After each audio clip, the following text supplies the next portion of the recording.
আসসালামু আলাইকুম। আমি ডাক্তার মোহাম্মদ তানভীর হোসেন। আজকে আপনাদের সামনে হাজির হয়েছি খুব গুরুত্বপূর্ণ একটা রোগ সম্পর্কে বলার জন্য। আমাদের সমাজে, আমাদের আশেপাশে এবং আমাদের ফ্যামিলিতে ডায়াবেটিসে আক্রান্ত রোগীর সংখ্যা অনেক বেশি এবং এটা দিনকে দিন বাড়ছে। এদের খুব কম বয়সেই এখন ডায়াবেটিসে আক্রান্ত হওয়ার সংখ্যা খুবই বেড়ে চলেছে। তো কমনলি মানে আমাদের কাছে আসেন যে আমার যে ডায়াবেটিস হয়েছে এটা আমি কিভাবে বুঝবো বা কি কি লক্ষণ থাকলে মানে ধরতে হবে যে ডায়াবেটিস হওয়ার চান্স আছে।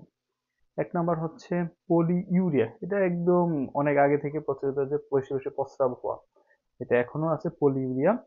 সাথে নকচুরিয়া, মানে ওনার দেখা যায় কি রাতে উঠা লাগে ওয়াশরুমে যাওয়ার জন্য, প্রস্রাব করার জন্য, যেটা আগে লাগতো না।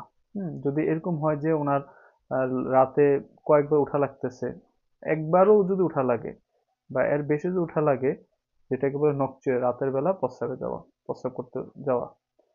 তাছাড়া দেখা যায় খুব আনইউজুয়াল ফেটিক, টায়ার্ডনেস, মানে অল্পতে উনি ক্লান্ত হয়ে যান। হ্যাঁ, আগে যেটা ওনার ছিল না, যে নর্মাল কাজ করতেছে, অফিসে কাজ করতেছে, কোনো মিটিং এ আছে বা নর্মাল হাট বাজারে যাচ্ছে, খুবই টায়ার্ড লাগতেছে, ফেটিক লাগতেছে, মানে অবসাদ গোসর লাগে। হুম। তাছাড়া কি হতে পারে, হঠাৎ করে ওনার ইনফেকশন হয়, ভালো হইতে চায় না। বিশেষ করে প্রস্রাবে ইনফেকশনটা খুব বেশি। হ্যাঁ, প্রস্রাবের রাস্তায় ইনফেকশন হওয়া, প্রস্রাবের জ্বালাপোড়া করা, এগুলা কমন থাকে। তাছাড়া হতে পারে যে মুড চেঞ্জ, হ্যাঁ, হঠাৎ করে ইরিটেবল হয়ে যান, মানে খুব রাগান্বিত হয়ে যান, অথবা বিষণ্ণ থাকেন, মুড খুব রেপিডলি চেঞ্জ হয়। মুড চেঞ্জও কিন্তু ডায়াবেটিস একটা লক্ষণের মধ্যে পড়ে। তাছাড়া থাকতে পারে ওনার এই নসিয়া বমিটিং, মানে দেখা যায় বমি হয়, বমির ভাব থাকা, খাবারে অরুচি থাকা, খেতে ইচ্ছা না করা। হ্যাঁ, এইগুলোও কিন্তু ডায়াবেটিসের লক্ষণের মধ্যে পড়ে। তো অথবা এমন হতে পারে যে কি ওনার হাত পায়ে ব্যথা, হ্যাঁ, এইটাও কিন্তু ডায়াবেটিসের লক্ষণের মধ্যে পড়তে পারে। মানে এই লক্ষণগুলো দেখা যায় কি অনেক দিন থেকে যদি চলতে থাকে, তাহলে অবশ্যই ডাক্তারের পরামর্শ নিতে হবে এবং ডাক্তারের শরণাপন্ন হতে হবে। তখন আমাদের কাছে যদি আসেন, আমরা কি করি, বেসিক্যালি যার এই সমস্যাগুলো আছে ওনাকে আমরা তিনটা টেস্ট করতে বলি। তিনটা টেস্টের মধ্যে একটা থাকবে খালি পেটে উনি রক্ত দিবেন, খালি পেটে রক্ত দিবেন, খালি পেটে রক্ত দিবেন এবং যেদিন উনি টেস্ট করাবেন এর আগে একটু প্রিপারেশন আছে।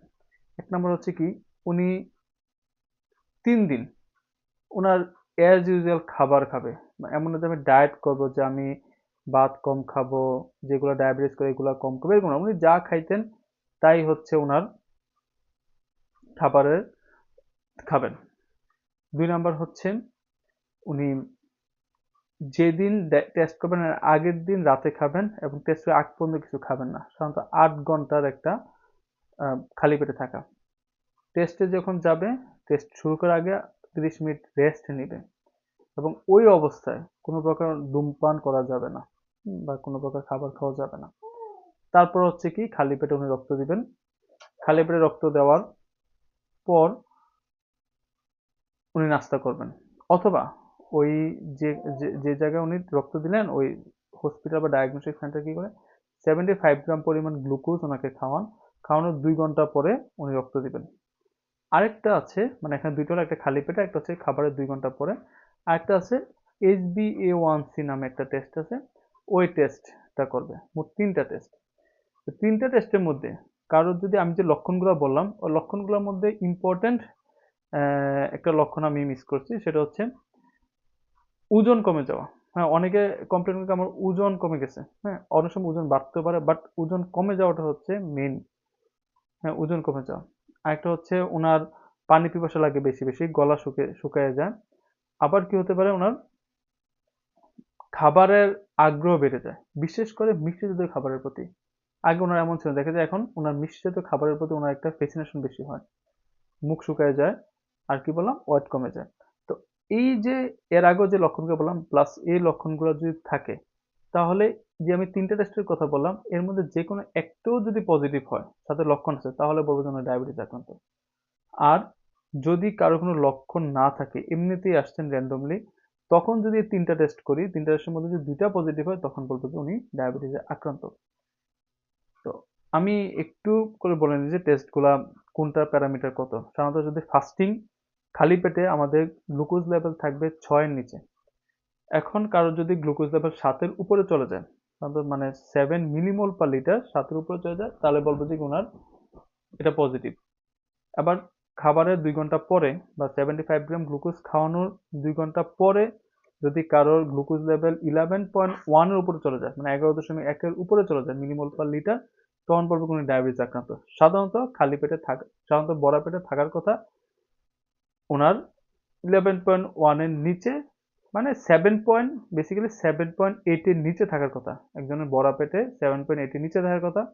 বাট ওনার যদি ভরা পেটে মানে 2 ঘন্টা পরে যদি 11.1 এর উপরে চলে যায় তাহলে বলবো পজিটিভ টেস্ট। আর HbA1c যেটা, সেটা হচ্ছে যে 6.5% এর উপরে যদি থাকে তাহলে বলবো পজিটিভ টেস্ট। তাহলে 3টা টেস্টের যে কোনো 2টা টেস্ট যদি পজিটিভ থাকে, যার কোনো রোগের লক্ষণ নাই, তার ক্ষেত্রে ডায়াবেটিস বলবো। আর যার রোগের লক্ষণ আছে বাট একটা রোগের লক্ষণ আছে, সেক্ষেত্রে এই 3টার মধ্যে যে কোনো একটা পজিটিভ হলে কি বলবো আমরা ডায়াবেটিস আক্রান্ত। তো আমরা জানলাম যে লক্ষণ এবং কখন তাকে ডায়াবেটিসে আক্রান্ত পেশেন্ট বলবো। সেই অনুযায়ী হচ্ছে আমরা সতর্ক থাকবো, ডাক্তারের পরামর্শ নেব, এবং ডায়াবেটিস খুব কঠিন রোগ না যদি আমরা নিয়মিত চিকিৎসা নেই, নিয়মিত মেনে চলি। আজকে এই পর্যন্ত। পরবর্তীতে আমি প্রি ডায়াবেটিক মানে ডায়াবেটিসে আক্রান্ত না বা ডায়াবেটিস আক্রান্ত হওয়ার চান্স আছে ওইটা নিয়ে আলোচনা করব। আজকে পর্যন্ত ভালো থাকবেন, সুস্থ থাকবেন। আসসালামু আলাইকুম।